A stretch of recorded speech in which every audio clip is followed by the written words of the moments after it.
बिस्मिल्लाहिर्रहमानिर्रहीम। तो बेटा हमने इस चैप्टर शुरू किया होता है एंजाइम के बारे में, तो मैं थोड़ी बहुत इस पर गुफ्तगू कर सका था कल भी जो प्रीवियस लेक्चर हुआ था।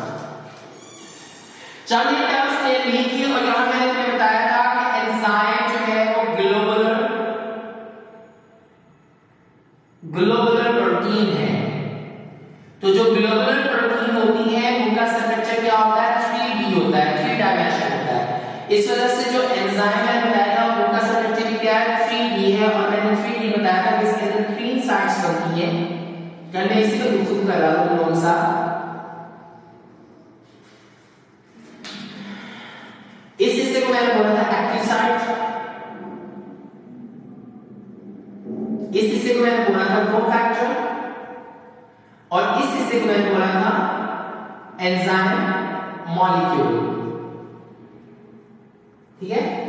और एंजाइम मॉलिक्यूल जो है इसके साथ ज्वाइन होता है और इसको इसकी बॉडी को कंट्रोल करने में हेल्प कौन होता है, ये कोफैक्टर होता है। ठीक है। तो चलिए टर्म्स का मैंने की थी, तो उसमें मैंने एक्टिव साइट की बात की थी, को और सबस्ट्रेट की बात की थी। तो आज बात हम करते हैं प्रोडक्ट।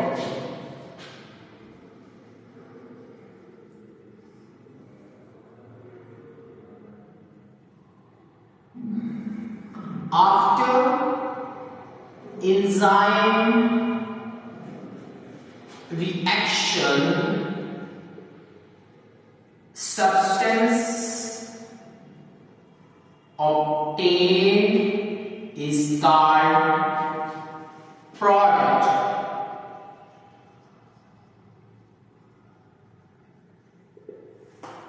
ठीक है, कि जैसे मैंने कल बताया था कि एक्टिव साइट का आगे कौन सी चीज जुड़ती है, सबस्ट्रेट।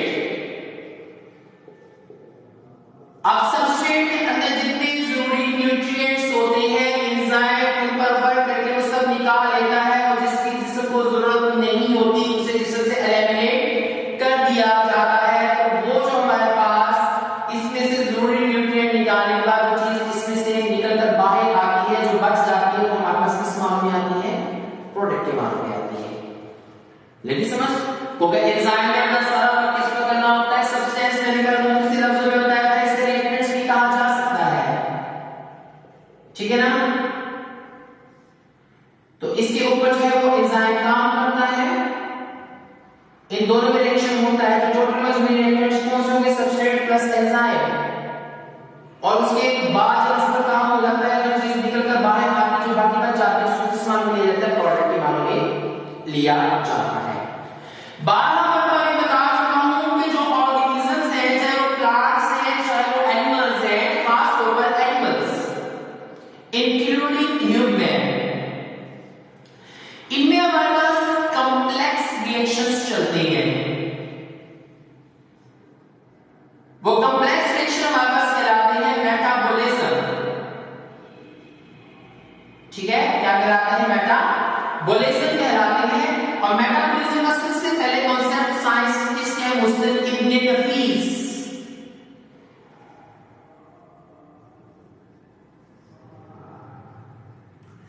इब्न नफीस ने सबसे पहले मेटाबॉलिज्म की जो है वो कंसेप्ट दिया।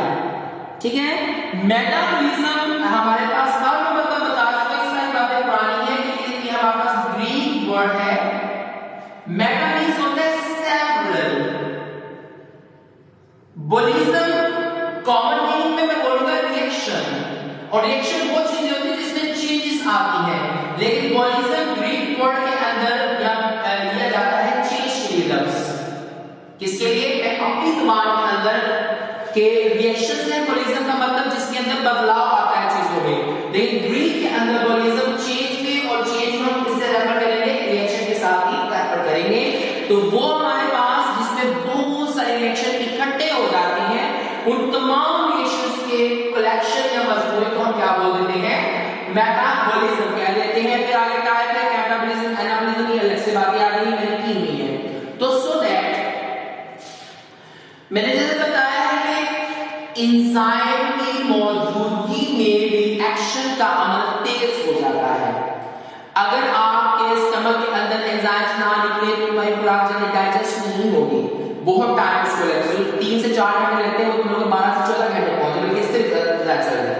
तो एंजाइम की कुदरत ने आपके जिस्म में ये रखी ऐसी चीजें हैं कि जो आपके फंक्शन को इतना तेज, आपके रिएक्शन को इतना तेज कर देते हैं कि थोड़े ही अरसे के अंदर, थोड़े ही वक्त के अंदर आपकी सारी चीजें जो है वो डाइजेस्ट हो जाती हैं, आपके डिफरेंट फंक्शन जो है इनकी मौजूदगी में बहुत तेजी से बढ़ करके कंप्लीशन को पहुंच जाती है।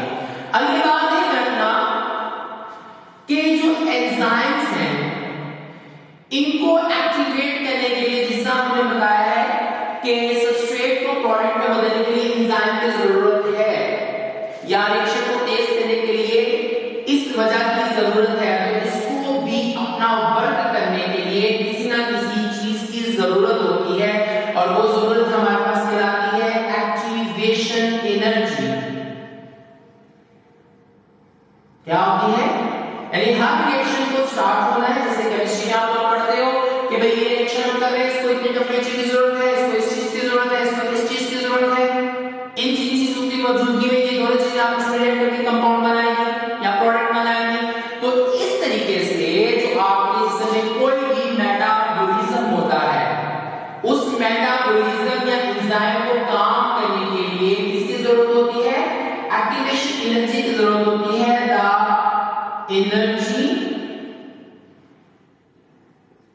required to initiate chemical reaction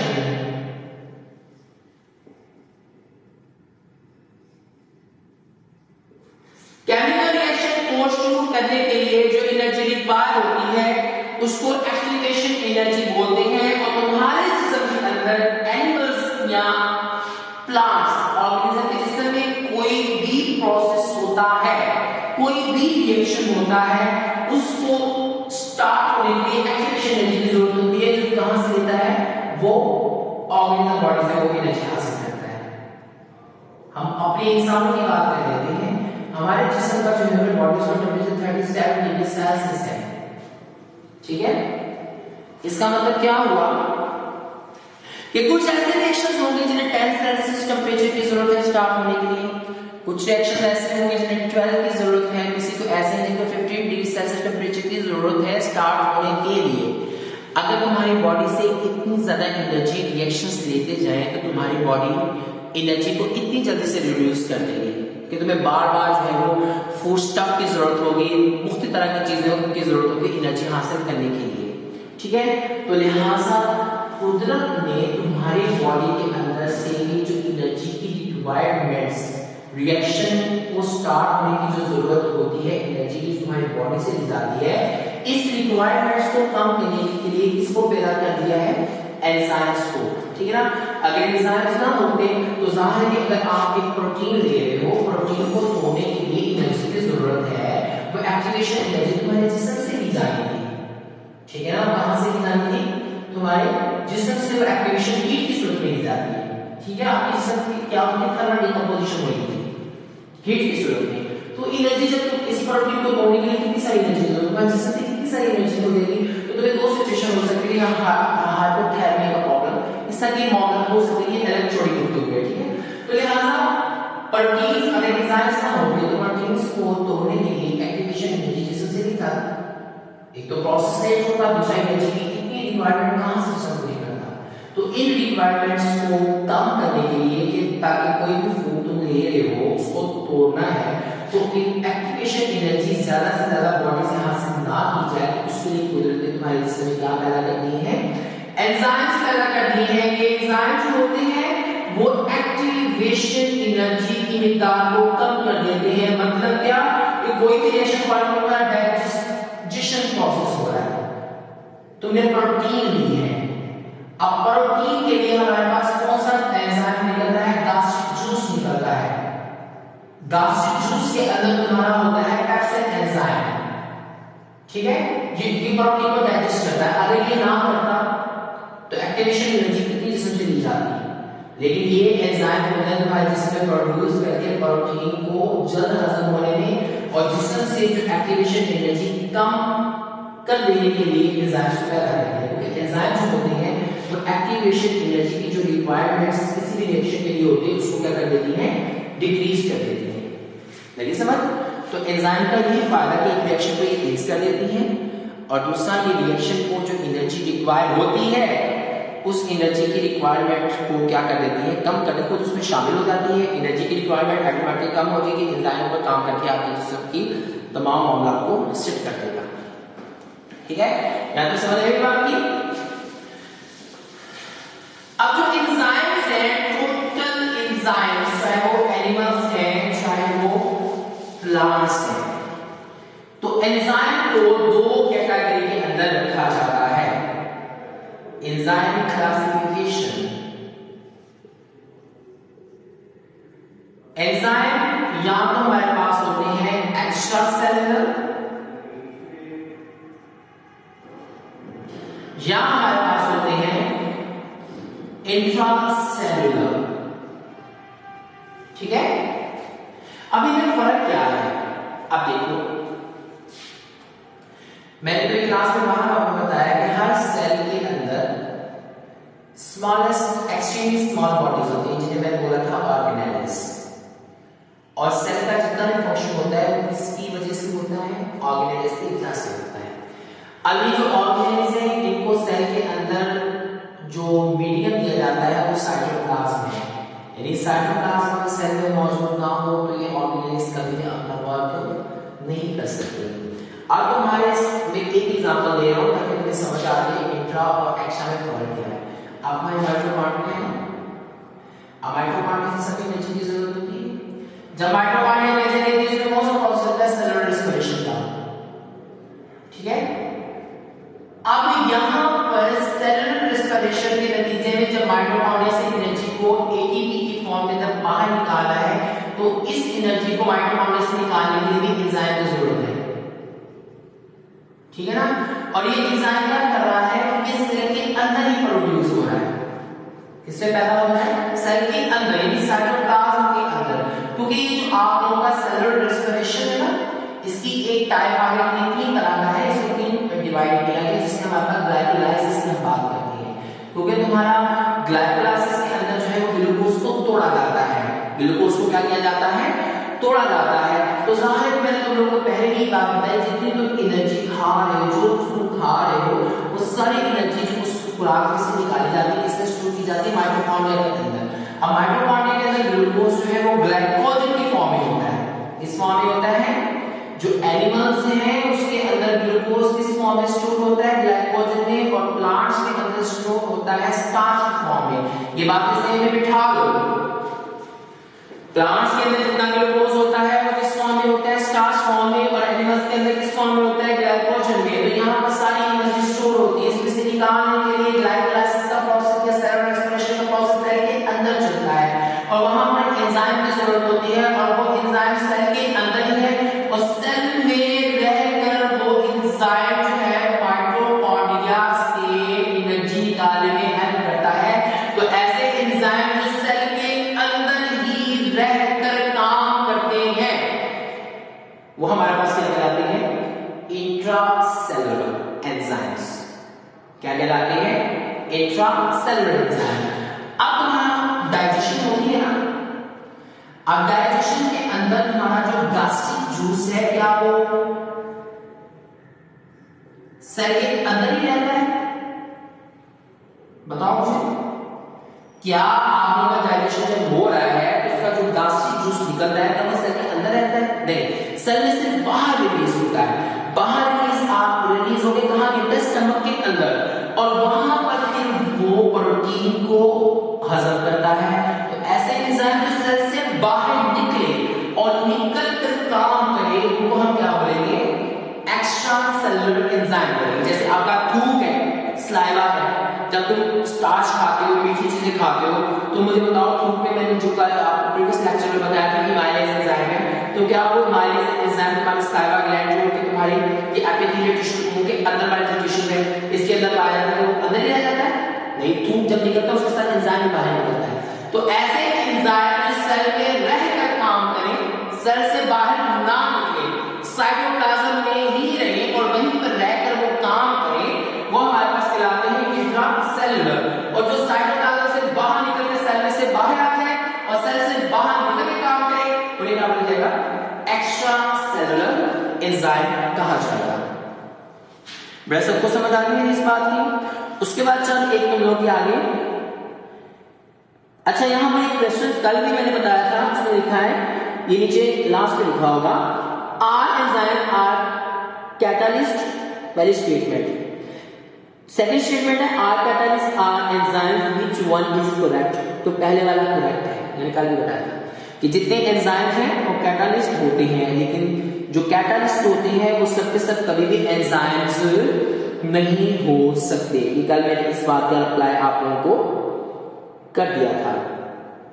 अब नीचे एक और बात लिखी है कि all biochemical catalysts are not protein. For example, some RNA molecules are catalyzed reactions. कि जितने बायोकेमिकल कैटालिस्ट होते हैं जिसे एंजाइम कहते हैं वो सब के सब प्रोटीन्स नहीं होते, क्योंकि उसमें कुछ ऐसे भी हमारे पास है जैसे आरएनए के मॉलिक्यूल्स हैं। ये आगे बातें हैं, अगर आए तो मैं करूंगा, यहाँ पे करने की जरूरत है, उससे लिखना है कि आरएनए जो है वो कुछ ऐसे मॉलिक्यूल्स अपने अंदर से पैदा करता है कि वो हमारे पास कैटालाइज करते हैं रिएक्शन को, लेकिन वो प्रोटीन्स होती नहीं है।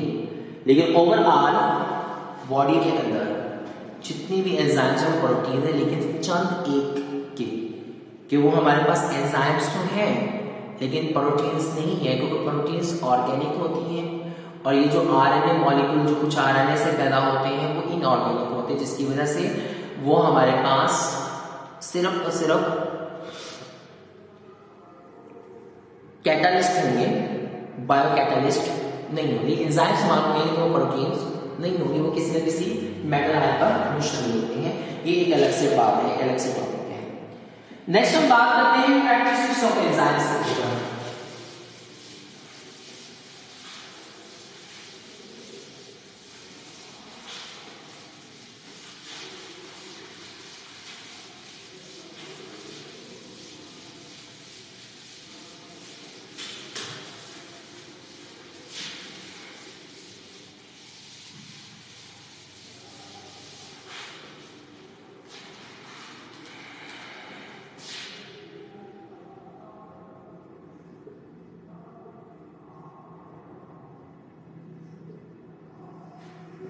ठीक है, इसकी चाहे कैरेक्टरिस्टिक्स यहाँ पे दी है, जितनी मैं गुफ्तगू कर चुका हूं तो ये सारी हम लोगों को समझ आ जाना चाहिए और आ जाएगी। जो हमारे पास एंजाइम का सबसे पहले जो वर्ड थी, जो टर्म थी, वो एक जर्मन फिजियोलॉजिस्ट है विल्हेल्म पूने। ठीक है, ये जर्मन फिजियोलॉजिस्ट है विल्हेल्म पूने। ठीक है, इसने इस सबसे पहले टर्म का इस्तेमाल किया है। ठीक है, तो इन 1878 जर्मन फिजियोलॉजिस्ट विल्हेल्म पूने first used the term enzymes. Enzymes are globular protein like all proteins. ठीक है, तो हमारे पास एंजाइम क्या है, ग्लोबुलर प्रोटीन, दूसरी प्रोटीन की तरह। तो दूसरी प्रोटीन का जिक्र यहां पर प्राइमरी प्रोटीन्स की बात कर रहा है। ठीक है ना, स्कैंडी और टर्शियरी की बात नहीं कर रहा। तो ये ग्लोबुलर प्रोटीन है। Enzymes are made of long linear chains of amino acid. जैसे मैंने कल बात बताई थी कि जितने एंजाइम्स हैं वो अमाइनो एसिड से मिलकर बनते हैं, और हर एंजाइम के बनने के लिए अरेंजमेंट ऑफ एंजाइम और नंबर ऑफ एंजाइम डिफरेंट है। That code to produce a 3D 3D structure। ठीक है ना, ये मैं अभी बता चुका हूँ कि उसके अंदर तीन जगह हैं, cofactor, active site and molecule, enzyme molecule. ये तीन तरह की डायमेंशंस बनती हैं, जिसकी वजह से एंजाइम का स्ट्रक्चर क्या है, 3 डायमेंशन है। तो इंशाल्लाह नेक्स्ट लेक्चर के अंदर बाकी जो कैरेक्टरिस्टिक्स है उसके बारे में स्टडी की जाएगी।